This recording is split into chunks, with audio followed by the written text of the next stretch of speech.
a dar inicio con la siguiente conferencia.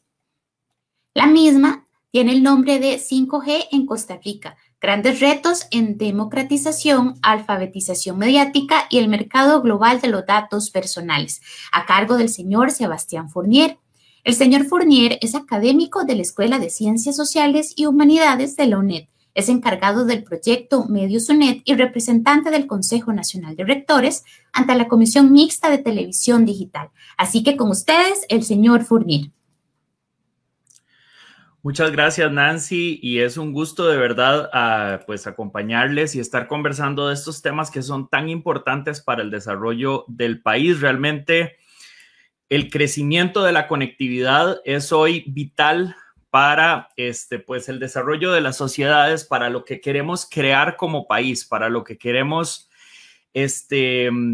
ofrecer y cómo queremos crecer a futuro como nación. Y es por eso que las preguntas sobre cómo se desarrolla la Internet, de qué manera lo vamos a hacer, a quiénes vamos a tomar en cuenta, cómo los vamos a tomar en cuenta, son probablemente las preguntas clave que nos tenemos que hacer si queremos garantizar a futuro que la sociedad se desarrolle.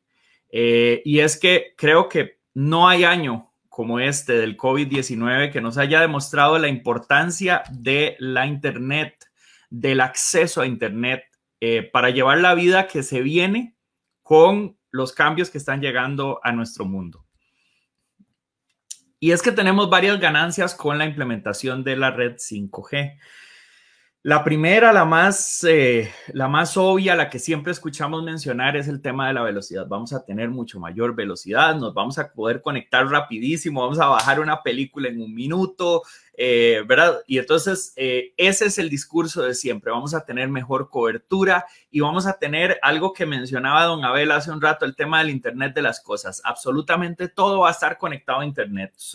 Ya el otro día fui a la casa de un amigo y ya tiene conectada la refri a Internet, y entonces ahí avisa si él tiene que comprar más cosas o no, y la refri identifica los productos que tiene adentro y él va apuntando ahí en una pantalla lo que tiene ahí. O la cocina, por ejemplo, él puede dejar el pollo en el horno y desde el celular darle una orden y decirle, por favor, empiece a cocinarme el pollo a tal hora, y la cocina va a efectuar esa transacción. Entonces, todo va a estar conectado a Internet y hacia eso vamos. Y gran parte de lo que va a generar ese salto cuántico es esa posibilidad de conectarnos a velocidades mucho mayores y con menor latencia. Ya lo decía don Abel hace un rato, quien me antecedió. Pero entonces surge la primera pregunta. ¿Es esto para todos y todas? ¿O hasta ahora está llegando solo a un grupo y a cuál? Y aquí les pongo esta fotografía. Esta fotografía fue tomada en Boca San Carlos hace un par de semanas que andábamos por allá. Ese río que se ve ahí atrás es el río San Juan. En otras palabras, los árboles que ustedes ven del otro lado del río pertenecen a Nicaragua, ¿verdad? En esa mesa hay una serie de chicos y chicas, de estudiantes que están efectuando sus estudios desde allí. O sea, ese es su lugar de estudio. La única fuente de acceso que hay en Boca Arenal, y prácticamente hicimos el recorrido desde Pital de San Carlos hasta la frontera, y casi que desde que salíamos de Pital de San Carlos hasta la frontera, lo único que hay es una serie de torres de telecomunicaciones. No hay otra forma de acceso a Internet. Y la forma de acceso a Internet es a través de la empresa Claro, ni siquiera del ICE, cosa que me uno al comentario que dijo don Abel hace un rato. ¿Qué le está pasando al ICE? ¿Qué rol le estamos dando al ICE? ¿Por qué estas zonas del país están siendo cubiertas con la lógica comercial de una empresa como Claro y no por el ICE? Creo que ahí hay un tema de política pública que es importantísimo abordar a partir de ahora. Pero bueno, esa fuente de acceso a Internet que le da Internet a estos chicos está cobrada por descarga. En otras palabras, por cada cosa que yo veo, por cada video que yo veo en Internet, por cada lo que sea que yo vea en la pantalla, se descarga de Internet y a mí me cobran por esos datos. Si cada vez estamos haciendo que el Internet sea más rápido, cada vez estamos haciendo más eficiente la posibilidad de descargar más datos en menos tiempo. pero si nos cobran por datos, esa mejora en la velocidad realmente no nos va a mejorar nada, porque lo que va a hacer es que sea casi imposible acceder a Internet, porque en el momento en que usted enciende el celular, ¡pum!, descarga todo y se le fueron los datos. Y eso ocurrió cuando la BBC, no logré encontrar el video, pero cuando la BBC hace la primera transmisión de prueba con 5G desde el centro de Londres, hacen un pase en vivo. Y entonces hacen, bueno, vamos a ver las posibilidades de la 5G y sacan el pase en vivo. Y estaba la periodista hablando al aire y a medio estar hablando al aire, ¡pum!, se le va la señal. ¿Por qué? Porque era tal la calidad de la conexión de video que estaban utilizando que se voló el paquete de datos en unos minutitos, ¿verdad? Y entonces, ¿para qué 5G si estamos cobrando por descarga? Y me gustó mucho escuchar la participación del señor viceministro don Teodoro Willink hace un rato, donde él mencionaba el tema del cobro por descarga como uno de los temas de política pública que tenemos que abordar como país. Costa Rica fue ejemplo y crecimiento en temas de Internet hasta el año 2017, cuando finalmente por un decreto se termina liberalizando el mercado de las telecomunicaciones celulares y pasamos de pagar una tarifa fija por mes a pagar por descarga. Eso lo que ha hecho es únicamente afectar a las personas de las zonas más alejadas para que no tengan acceso a Internet. Eso es lo que han logrado con eso. Y es que el Internet es hoy el mediador del acceso a la salud, a la libertad de expresión, a la información, al ocio, a la educación y al trabajo. Todos esos son derechos humanos fundamentales reconocidos por la ONU. Y especialmente después de la pandemia del COVID-19, cada vez más todos esos derechos, el acceso a todos esos derechos está mediado por el acceso a Internet. Y es por eso que es vital que en este contexto nos repensemos la forma en que hacemos la política pública de Internet, y me parece muy atinente que se esté renovando el Plan Nacional de Desarrollo de las Telecomunicaciones, que ya es hora de que se renueve. Bueno, son los 5 años, ya venció el anterior, pero que se haga con esa visión que menciona don Teodoro y que yo espero que esté en el verdadero ADN de la propuesta, parece estarlo y esperemos que así lo sea, de realmente pensar en el acceso y pensar en el Internet como un derecho humano fundamental, porque en un mundo que cambió tanto, o sea, de cuando yo nací, que no existía Internet, en 1985, a hoy, la forma en que el mundo ha cambiado es tal que no podemos seguir pensando el mundo con las bases del pensamiento de hace 10, 15 ni 20 años. Y menos cuando la mayoría de la política de telecomunicaciones se genera en función, y la Ley General de Telecomunicaciones se genera como una de las leyes de implementación del TLC, del Tratado de Libre Comercio, en un momento en que el objetivo de la Ley General de Telecomunicaciones en todo momento parece ser privatizarlo todo, pero no resguarda el interés de la ciudadanía. Y eso queda muy claro en varios estamentos. Primero, y ya lo decía don Teodoro, las telecomunicaciones, el acceso a Internet es visto en este país como un servicio disponible al público y no como un servicio público. Y ahí hay una distinción muy grande, porque se lo ve desde el punto de vista de las empresas, de que las empresas ofrecen un servicio y las personas lo acceden, pero no está visto como un derecho de la ciudadanía a accederlo. Y en este momento el Internet es tan importante como el agua. O sea, hay que ver el contexto del Internet desde ahí, en este momento histórico de desarrollo de la sociedad. Y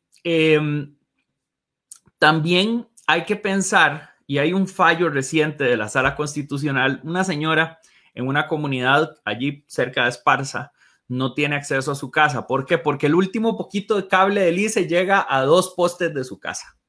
Y entonces ella mete un salacuartazo porque el ICE no le pone internet en su casa. Y en ese salacuartazo, un recurso ante la Sala Cuarta, y la Sala Cuarta le responde que es que hay un artículo de la Ley General de Telecomunicaciones que dice que los servicios de telecomunicaciones deben brindarse en las zonas donde sean rentables. O sea, en otras palabras, todavía es la rentabilidad hoy la que define si a una persona le ponen internet en su casa, si vive en una zona alejada o no. Y ya ese principio está totalmente obsoleto porque en este momento es más importante brindar el acceso para desarrollar la economía en ese lugar que esperar a que la economía se desarrolle para brindar el acceso. Estamos poniendo los bueyes detrás de la carreta, ya lo decía don Abel, y coincido totalmente con lo que decía don Abel en ese sentido. Ya no debemos pensar primero en la rentabilidad para luego traer el servicio. Hay que traer el servicio a todas partes, porque en este momento esa disponibilidad del servicio es la que va a generar el desarrollo económico después. Y entonces, bueno, la gran respuesta se llama Fonatel. La mayoría de Fonatel se gasta pagándole a los operadores por darle internet a la gente y no desarrollando nuevos puntos de acceso en lugares alejados. Entonces, es un sinsentido estar utilizando el fondo para llenarle la buchaca a las empresas de telecomunicaciones, lejos de estar pensando en darle el acceso a la gente y pensar el acceso como un servicio público básico que debe ser al costo, pero no generar grandes buchacas a los grandes ganadores de este negocio, que son quienes se metieron a distribuir la señal, ¿verdad? Luego, hay dos realidades en el acceso a internet y ya lo veíamos en la fotografía que puse hace un rato de Boca San Carlos, allá donde desemboca el poderoso río San Carlos en el río San Juan de Costa Rica, y, bueno, de Nicaragua. Esa comunidad tiene acceso únicamente a internet a través del celular, de la red celular. Entonces, eso hace que ellos estén limitados al cobro por descarga. Y entonces, imagínense que una persona de una zona rural generalmente trabaja al costo. Entonces, tiene un servicio que se llama prepago. O sea, nosotros los de San José, generalmente lo que hacemos es que tenemos un servicio postpago. Tenemos un servicio que al mes, en mi caso, yo pago 36,000 pesos al ICE y a cambio tengo mi internet y mi telefonía y demás. Y ese servicio a mí me lo dieron, ¿por qué? Porque yo tengo una orden patronal que dice que yo puedo endeudarme por ese monto, tengo una estabilidad laboral que me la da el Estado y demás, y por eso ellos me ven a mí una persona sujeta de crédito a la que le pueden dar una línea celular que se paga a final de mes. Una persona que vive en un área rural, con los niveles de informalidad que hay, con la falta de acceso, nunca le van a dar esa línea, porque no le van a dar el paquete postpago, porque no va a tener la orden patronal para que le den el servicio postpago. Bueno, a esa gente que vive en las zonas rurales, que no tiene la orden patronal, que no tiene estabilidad laboral, porque la contratan en la zafra y luego la despiden para no hacerse cargo de ellos y demás, a esas personas que viven en las áreas rurales no les queda otra que pagar el servicio prepago. Y el servicio prepago, usted le mete 2,000 pesos y se le van, le mete 1,000 pesos y se le van. Y es mucho más caro el costo por byte de los servicios prepago que el de los postpago. Entonces, eso está generando en la gente rural una discriminación doble, porque esa persona que vive en Boca San Carlos no puede optar por tener el servicio de internet que tengo yo, porque no puede conectarse por fibra óptica, no tiene cobre, no tiene ni siquiera teléfono, cable de cobre telefónico para conectarse a internet. En esa zona solo hay acceso a datos móviles. Y esa gente cada mes tiene que estar metiendo plata. Tengo varios amigos en Barra Colorado que cuando empezó la pandemia los llamamos y dijeron, me gasto 15,000 pesos al mes y no me conecto ni a la primera semana de clases. O sea, esa es la realidad de las comunidades rurales de Costa Rica. Y aún así sigue la necedad del cobro por descarga. Al anterior viceministro le enviamos una carta cuando inicia desde la UNED. La UNED es una universidad cuyos estudiantes están lejos, muchos, ¿verdad? Pues a distancia. Somos la universidad para esa gente, justamente. Y cuando le mandamos una carta diciendo, hey, va a pasar esto, hay que hacer gratuito el acceso a plataformas de videoconferencia? La respuesta fue, sí, vamos a hacer gratuito el acceso a la página del Ministerio de Salud, de Presidencia y demás, pero todos los que estamos en telecomunicaciones sabemos que descargar la página que tiene las alertas de la Presidencia en realidad no genera datos, gran cantidad de datos. Lo que sí genera datos es, por ejemplo, ver esta conferencia en vivo.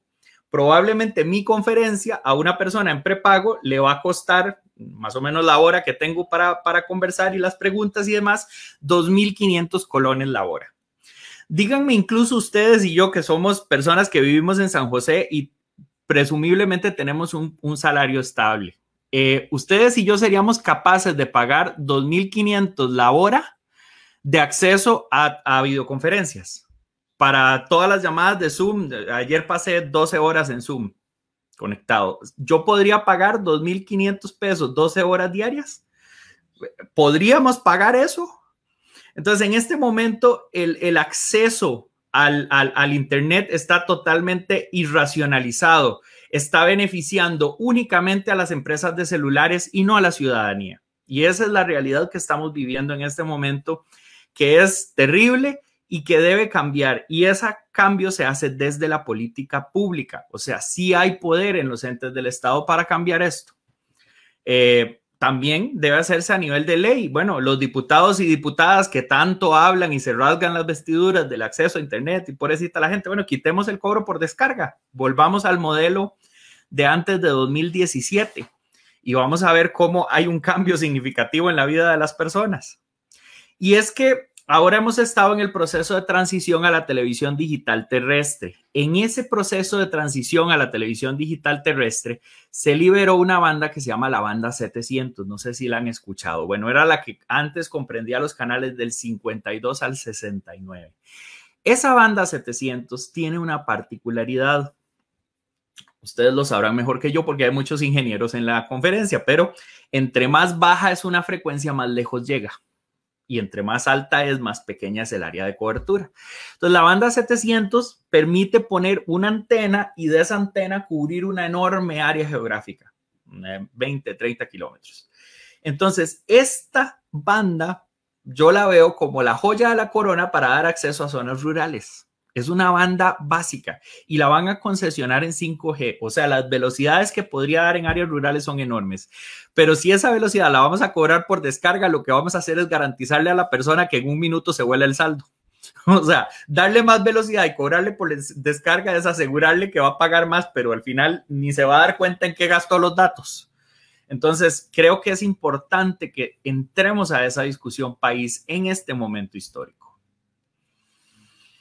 Alfabetización mediática, segundo tema. No es lo mismo tener un celular que saber usarlo. Y no es lo mismo saber usar el celular que entender de dónde vienen los mensajes que le llegan al celular. Y estamos ante una realidad muy fuerte. Y es que en este momento histórico hay elecciones alrededor del mundo, hay decisiones democráticas que se están tomando basadas en francas y abiertas mentiras. Y cada vez más son las mentiras y no las verdades las que se están difundiendo en la red. O sea, mentiras comprobadas que son mentiras, que son bulos, como dicen en España. Y cada vez más, el no entender de dónde vienen los mensajes hace que la gente esté susceptible, bueno, sí, a fraudes bancarios, a ciberdelincuencia, pero también a que le sea muy difícil a la persona distinguir entre qué es confiable y qué no, de dónde viene la información, quién la origina, qué es oficial, qué no es oficial. Cada persona que tiene un Facebook en sus manos tiene un medio de comunicación. O sea, es el equivalente a la sala de redacción de La Nación. Cuando La Nación publicaba un artículo, había un jefe de información que lo revisaba, otro que lo generaba, otro redactaba revisión filológica. Bueno, usted que tiene un Facebook, todos esos roles que antes cumplían un montón de profesionales en una sala de redacción de un periódico, hoy los cumple usted solito, solita, con el acceso a Facebook que tiene aquí en el celular. ¿Está preparada la gente para tener ese poder en las manos? ¿Y qué consecuencias está teniendo eso? Bueno, ¿significa eso que tenemos que quitarle ese acceso a la gente porque no está preparada?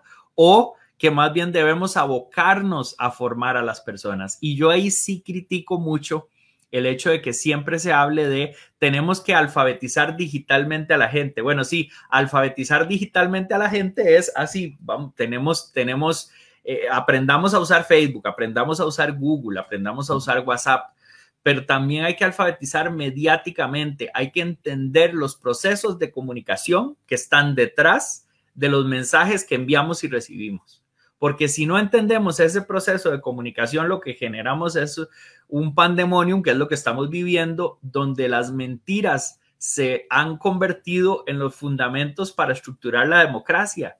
Y esas consecuencias se están viendo incluso en países altamente desarrollados como Estados Unidos o el Reino Unido o Alemania, puedo seguir dando ejemplos. Entonces, en este contexto histórico, la alfabetización mediática debe ser una función país y para eso la gente tiene que formar parte de procesos de comunicación. Debe incentivarse enormemente la generación de contenido regional, que la gente forme parte de debates, entienda cómo funcionan las conversaciones políticas, sociales, cómo funciona la democracia, cómo funcionan las instituciones. Y esta alfabetización mediática debe ser parte del currículum educativo y debe estar incorporada en todo lo que hagamos, educar a la gente. Creo que la pandemia ha ayudado un poco a que la gente distinga entre fuentes oficiales y no oficiales, pero también a veces la oficialidad tiene enormes sesgos y a veces los medios establecidos también tienen enormes sesgos. No voy a profundizar en ese tema porque ya eso es una charla más de periodismo o de comunicación que de TICs, pero sí es un tema que tenemos que tener claro y que haya pluralidad y diversidad de voces en los medios de comunicación. Y voy al tercer punto, que tal vez es de los más importantes. De nuevo, la 5G nos va a permitir un acceso casi ilimitado a datos, vamos a tener mucha velocidad, cada vez el internet va a ser mejor. Bueno, hay un montón de datos que estamos generando y que le estamos entregando a una serie de empresas. Y vamos a ver un poco cuáles son las consecuencias de esos datos que estamos generando y entregando a las diferentes empresas. Para eso, debo destacar que esta parte de mi presentación la he generado en conjunto con un trabajo con la Federación Internacional de Periodismo de Argentina y quiero darle el crédito a estas tres maravillosas personas con las que hemos estado trabajando para generar estos cuestionamientos que les voy a mostrar a continuación. Belén Wilner, Sebastián Sanjurjo y Paula Cejas. Así que le agradezco a ellos porque en conjunto hemos logrado construir este discurso que les voy a presentar a ustedes a partir de ahora. Y la primera frase que quiero traer al impacto de ustedes es que cuando una empresa te da algo gratis, es probable que el producto seas vos. Y eso es bastante claro en el tema de los servicios gratuitos que estamos recibiendo en nuestros celulares, en nuestras computadoras todos los días.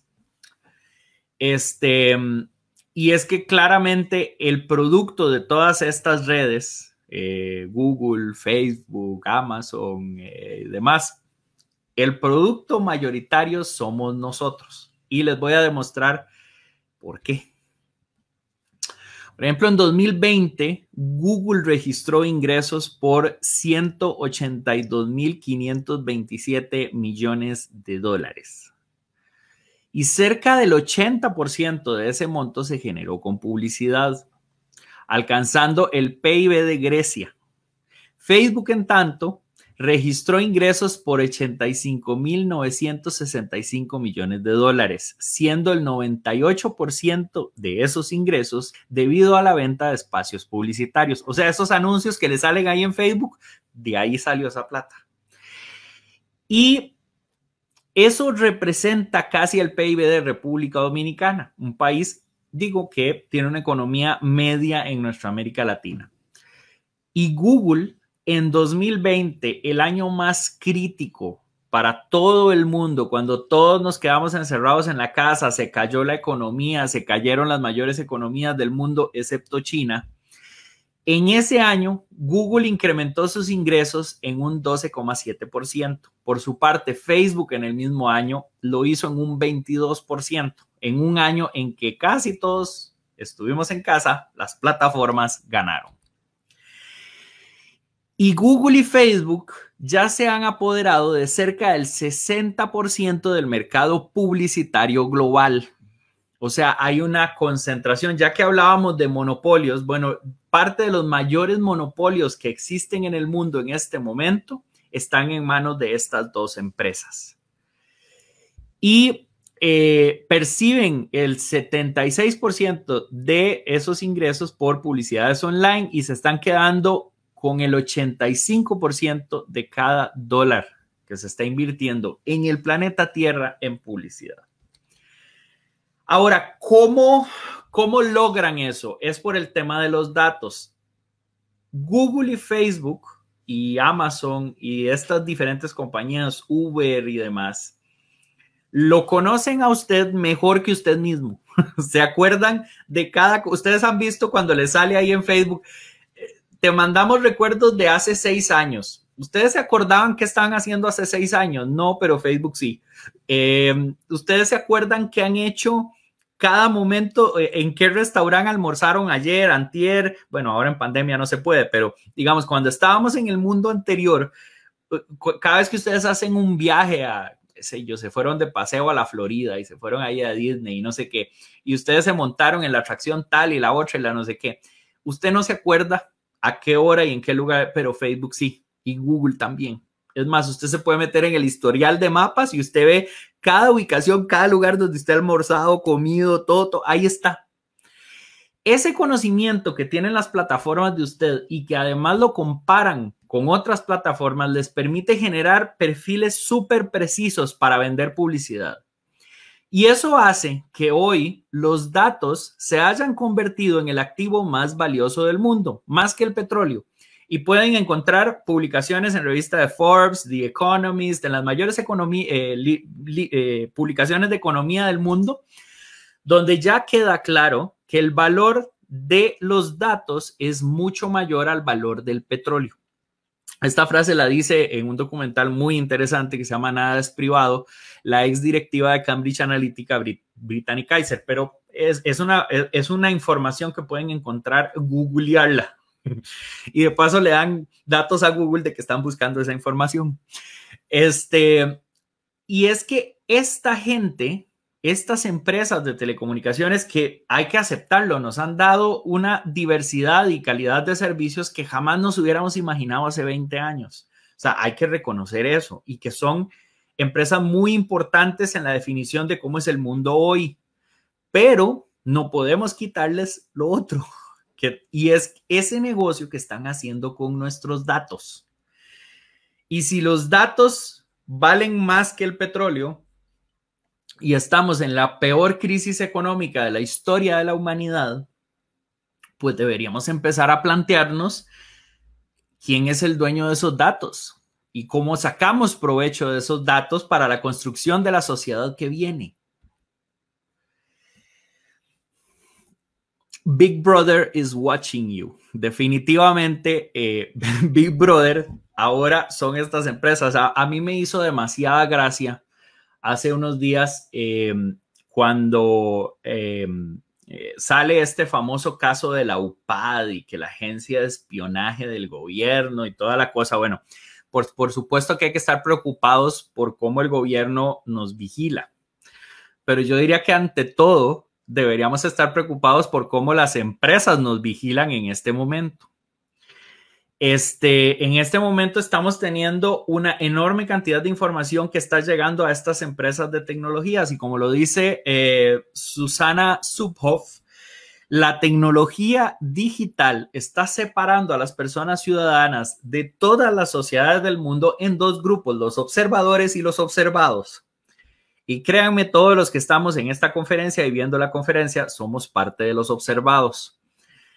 Y estamos siendo observados en formas que ni nos imaginamos. O sea, estamos llegando, vamos a ver si es la que sigue, a lo que Yuval Noah Harari, que es este señor que está por ahí, él no es el único que lo plantea, pero creo que es el que lo ha planteado de manera más amplia a nivel popular, digamos, de acceso de la gente común y corriente. Yuval Noah Harari plantea que si estamos ya ante la era del dataísmo, en otras palabras, en una época en que usted como persona, o sea, hasta ahora nos encontrábamos en una sociedad que estaba fundamentada en el humanismo. El ser humano era lo más importante de la sociedad, pero estamos llegando a un escenario en el que puede ser que hoy valgamos usted y yo más por los datos que generamos que por quienes somos. Y es que puede ser que cada mes, imagínese una persona trabajadora de la caña o de las piñas o lo que sea que tiene Facebook en su celular.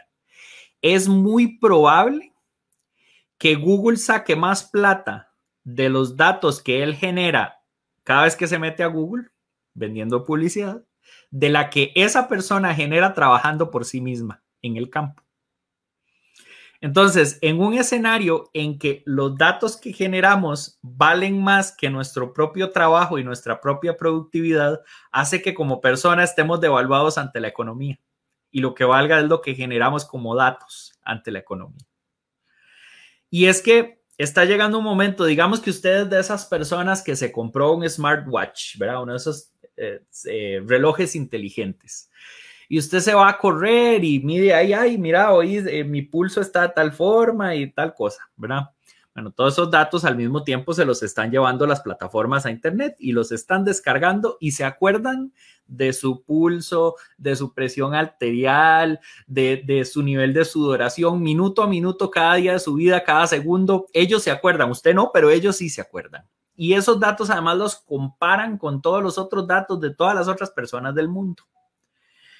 ¿Y a qué nos puede llevar eso? Veamos el ejemplo de algo que usamos todos los días. Estoy casi seguro que muchos de los que están acá en este conversatorio utilizan Waze. Y usamos Waze porque Costa Rica tiene presas y toda la cosa. Entonces, para poder viajar de un lugar a otro, Waze nos dice cuál es el mejor camino.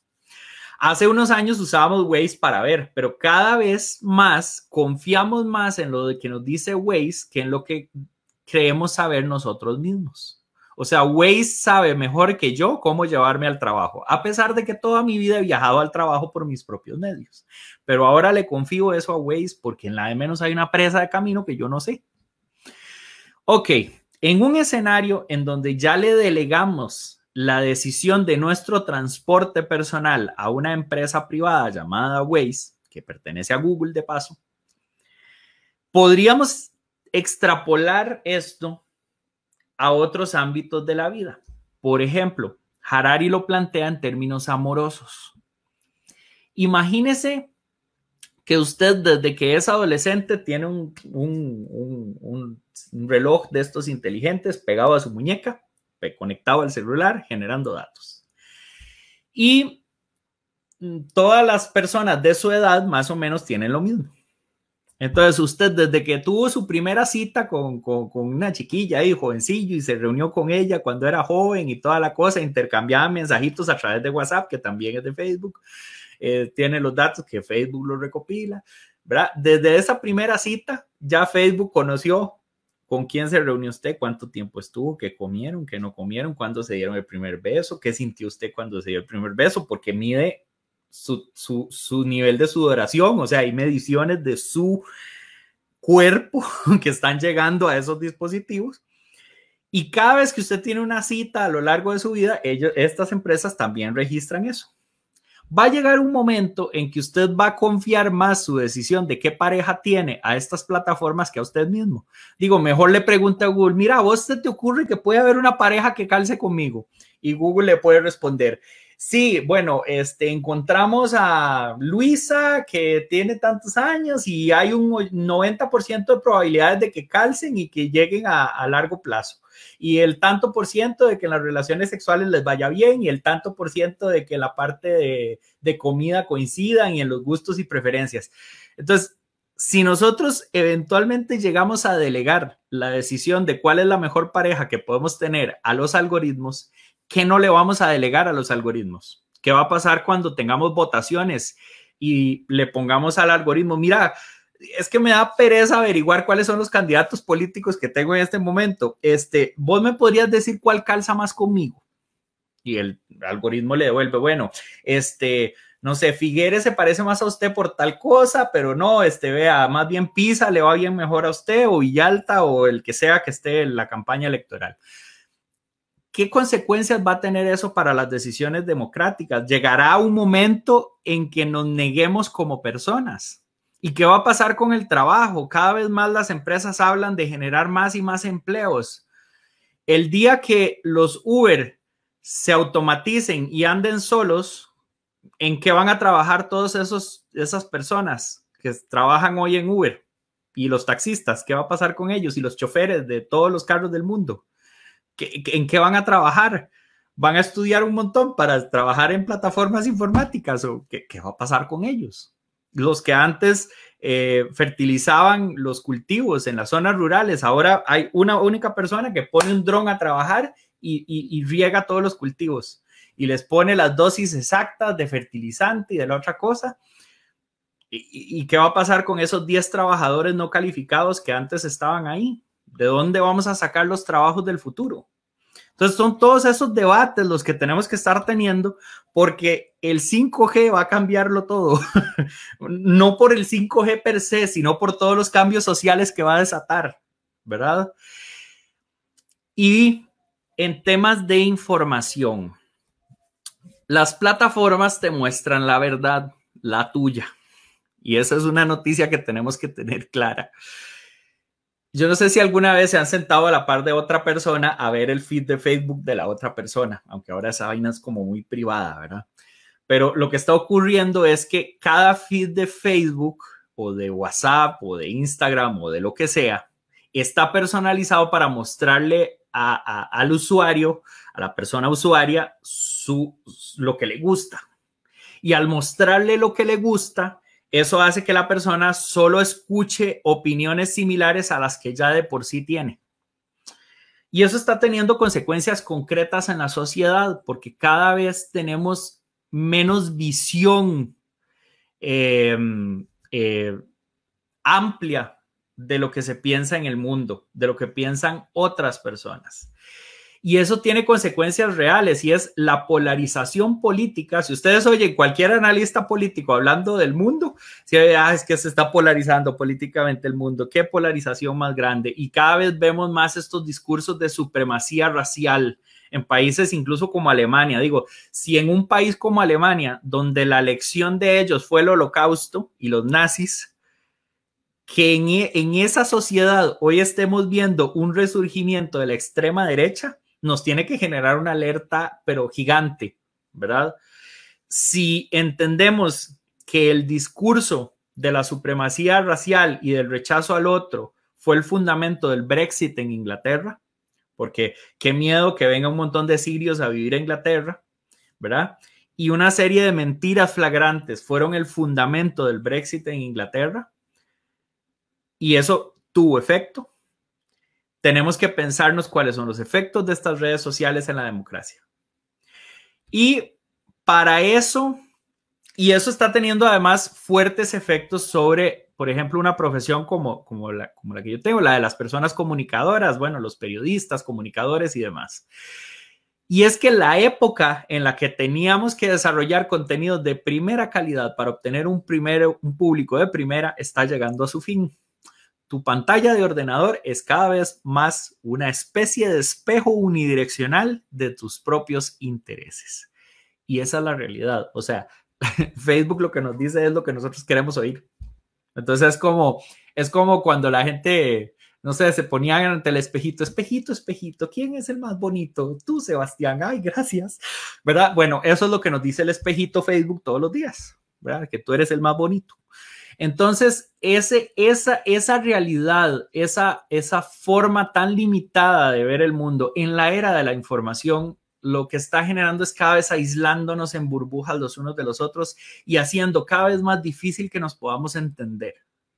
Entonces, En ese contexto, la política pública, la educación, tienen que estar en función de abrirle posibilidades a la gente para que pueda ver realidades, contextos y discursos que el escenario digital no le da, porque el escenario digital es una burbuja. Y hay otro tema, y es que, y ya lo estábamos hablando un poco de las noticias falsas, pero lo vamos a ver en contexto. Para 2018, Twitter se convirtió, en aquel entonces, no sé si todavía, pero para ese entonces lo era, en la mayor fuente de noticias del mundo. Encontraron que en esa plataforma, una información verdadera toma en promedio 6 veces más alcanzar a 1,500 personas que una falsa. De media, las informaciones falsas recibieron 70% más retweets que las veraces. Esta investigación la hicieron los doctores Bogoski y Roy del MIT en 2018. Digo, ¿cómo será la información ahora? ¿Qué estará pasando con los antivacunas? Digamos, ahí como para ir viendo que la cosa va por el mismo lado. Y para analizar el absurdo de esto, yo creo que debemos llevarlo al mayor de los absurdos, y es el terraplanismo. O sea, que en el siglo XXI haya gente que realmente de forma seria considere que la Tierra es plana, por favor. Y lo peor de todo es que esta creencia está creciendo. Entonces, ¿a qué se debe esta creencia? Y bueno, hay un video muy interesante que analiza el tema del terraplanismo y habla ahí Ghislain Chaslot, algo así, ex ingeniero de Google, que él decía que lo que ocurría con el terraplanismo es que los videos que aseguraban que la Tierra era plana eran más recomendados a quienes los veían, porque así la gente se enganchaba a ver más y más y más videos, y así YouTube le podía mostrar más publicidad. Y eso lo asegura alguien que estaba en Google. Entonces, ¿qué ocurre? Usted se mete a YouTube y un día se encontró un video que decía que la Tierra era plana. Usted ya vio ese video. Al rato, ay, mira, esta vara es ridícula, no sé qué. Al rato ve que le recomiendan otro y se mete a ver otro. Resulta que estas teorías de conspiración hacen que la gente como que se obsesione con ver más y más y más y más. Entonces el algoritmo de YouTube hacía que a esa persona se le recomendaran más y más y más y más y más videos que seguían diciendo la misma tontera, porque así le generábamos a esa persona más adicción a la plataforma. Y al generarle más adicción a la plataforma, lográbamos sacarle más datos, número 1. Y número 2, lograr que esa persona además consumiera más publicidad de vuelta y pudieran sacar más plata. Entonces, el terraplanismo se convirtió en un negocio para Google, pero que está generando efectos reales en el mundo, y es que hay cada vez más gente que cree que la Tierra es plana. Y para 2018, 1 de cada 6 estadounidenses estaba inseguro de si la Tierra era redonda. Mientras que para el 2019, el 7% de los brasileños afirmaba que la Tierra era plana. 2 países en donde líderes mundiales flagrantes mentirosos comprobados como Trump y Bolsonaro son hoy presidentes. Entonces, esto está generando efectos reales en el desarrollo de la sociedad, y debemos cuestionarnos hacia dónde nos está llevando y qué poder le otorgamos o no a estas plataformas, y qué hacemos al respecto, qué política pública hacemos al respecto. Y la gran pregunta que yo me hago es, ¿tiene un estado como el de Costa Rica, con la población que tenemos y el poder institucional que tenemos, capacidad de regular algo así? ¿O tenemos que irnos repensando incluso la organización política del mundo hacia, por ejemplo, cosas como lo hace la Unión Europea? La Unión Europea tiene un órgano supranacional que regula a toda la Unión Europea en estos temas, porque hasta a Alemania se le hace difícil regular estos temas para sí misma. Entonces, a nivel europeo es más plausible poder unir fuerzas para enfrentarse a estos gigantes. Pero en una Latinoamérica disgregada, en donde cada país tiene una economía mejor que el tamaño de las plataformas, es muy difícil que podamos darle el pulso a las plataformas. Y eso debería hacernos repensar incluso el sistema político global.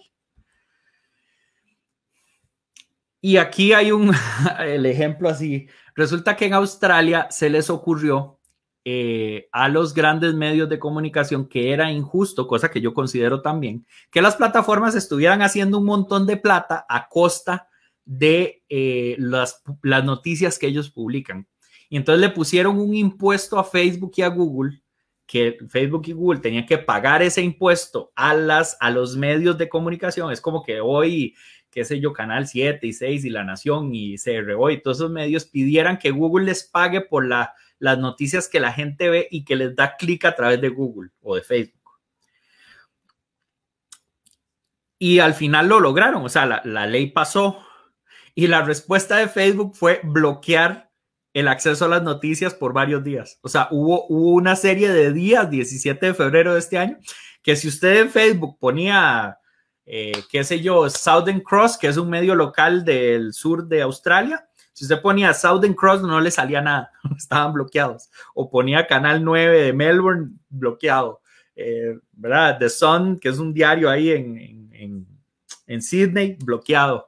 Entonces imagínense que hoy tratáramos de pasar una regulación para que esta gente le pague un poquito de las ganancias y la redistribuya de otra manera. Bueno, bloquearon a los contenidos locales.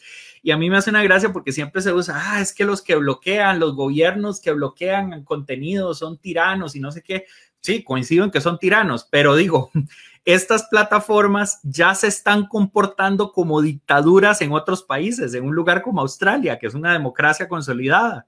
Y se comportaron de forma dictatorial, bloqueando contenidos. Es más, incluso está bien que Donald Trump es un mentiroso y flagrante y que le ha hecho mucho daño al mundo, pero es justo que una plataforma tome la decisión de callarle la voz a una persona, como lo hizo con las cuentas de Donald Trump en Estados Unidos. ¿De verdad le tenemos que delegar ese poder de callar personas a las plataformas? ¿Nos puede llevar eso a un estado, digamos, a un estado de facto de plataformas que gobiernen sobre la gente común? Son preguntas que nos tenemos que hacer en ese escenario. Y ahí vamos hacia, bueno, de ahí tenemos este enredo. ¿Qué hacemos con las plataformas? ¿Qué, bueno, las regulamos o qué? Yo llevo varios meses reflexionando sobre esto. Ya a partir de aquí estoy hablando de una posición como muy, muy personal, pero creo que habrá miles de opiniones, pero yo lo que quiero es abrir al debate. ¿Qué hacemos con esta gente? Bueno, ¿qué los bloqueamos? ¿Los frenamos? No, bueno, no es viable. Ya nuestra vida de cierta forma depende de Facebook y de Google. Establecemos regulaciones para evitar que haya filtros burbuja y que haya diversidad. Bueno, ¿tiene el Estado de Costa Rica capacidad de echarse un pulso político de ese tamaño con empresas como estas? ¿Verdad? O tenemos que tal vez generar una regulación latinoamericana para ver si entre toda Latinoamérica sí tenemos el pulso para echárnoslo con estas empresas. O tal vez estamos llegando a un punto, yo les daba el caso del trabajador bananero, ¿verdad? Que probablemente sus entradas a Facebook y estar revisando mensajitos y todo generen más recursos a Google de lo que él se gana por su trabajo en la bananera. Bueno, ¿qué si empezamos a repensar temas como la renta básica universal, que es este concepto de que todos deberíamos recibir un dinero por simplemente respirar y vivir en este mundo para poder vivir?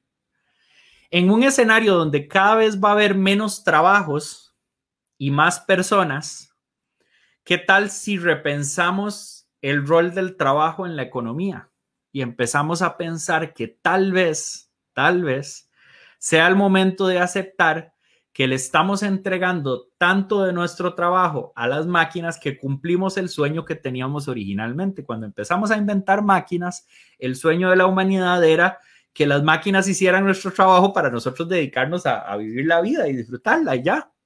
Bueno, estamos a las puertas de poder lograr eso, pero para que la gente pueda vivir su vida y ya tiene que recibir un ingreso, porque estamos en una economía capitalista. Entonces, podríamos estar ante un escenario en que tenemos que repensar, bueno, si nuestros datos valen lo mismo que el petróleo, de ahí entonces que nos den una parte de esas ganancias, ¿no? Que el ser humano, por el simple hecho de existir y por entregarle sus datos a estas plataformas, reciba al mes un pago por lo que generan esas ganancias. Y eso dinamizaría la economía y podría resolver en mucho el tema de desempleo, pobreza extrema y demás.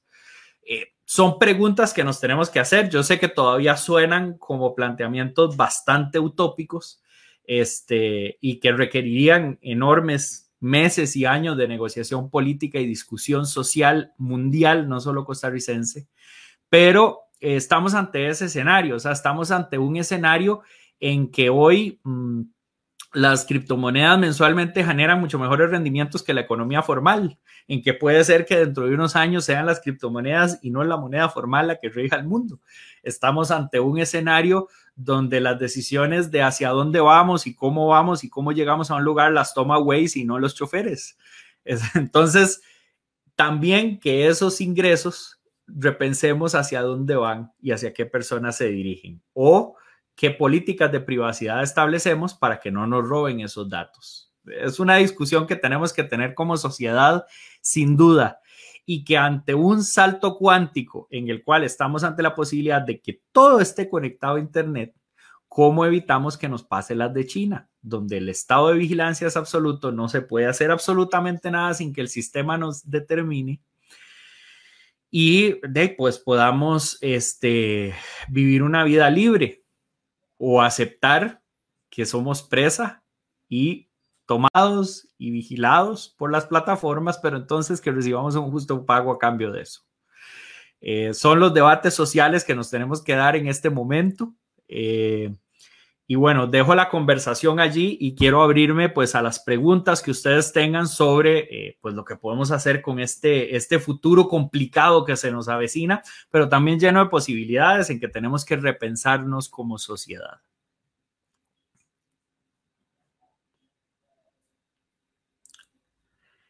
Ahí cualquier cosa estoy atento a las preguntas que quieran hacer. Yo creo que es pues un tema ahí fuerte, complicado que tenemos que discutir ante este escenario, Nancy.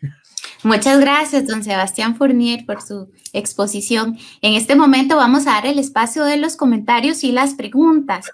Acá tenemos una de Saray Álvarez, que justamente ella estaba amarrando los dos temas, el suyo y de don Abel, y dice, ¿qué podemos hacer los usuarios para que sea ilimitada como era antes? ¿Qué acciones debemos tomar?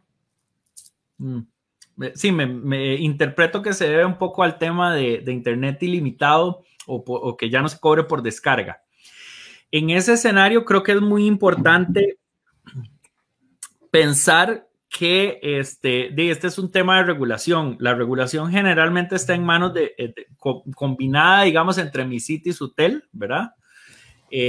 Se supone que SUTEL es el órgano regulador y MISIT el órgano político. A veces yo entiendo que es difícil poner de acuerdo a los dos, pero yo creo que como país tenemos que dirigirnos hacia eso. También podría haber una iniciativa legal, digamos, o sea, como que se impulse una ley y que los diputados la voten. Digo, yo esperaría que en un contexto como en que estamos en campaña electoral, tal vez una iniciativa tenga asidero político en la asamblea, ¿verdad?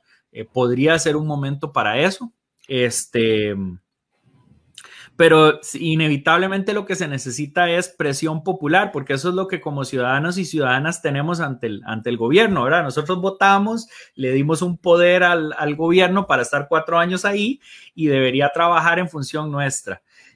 Por ahora estamos visibilizando estas realidades. Me pareció muy interesante, digamos, la posición de don Teodoro. Yo no había escuchado una posición así en un viceministro desde que estoy metido en estos temas hace 13 años. Entonces, pues, reconozco esa posición de parte de don Teodoro y esperemos que tenga tiempo y posibilidad don Teodoro de llevar a cabo esta fuerte tarea, y en lo que necesite el respaldo, para eso estamos, porque esto es un tema país.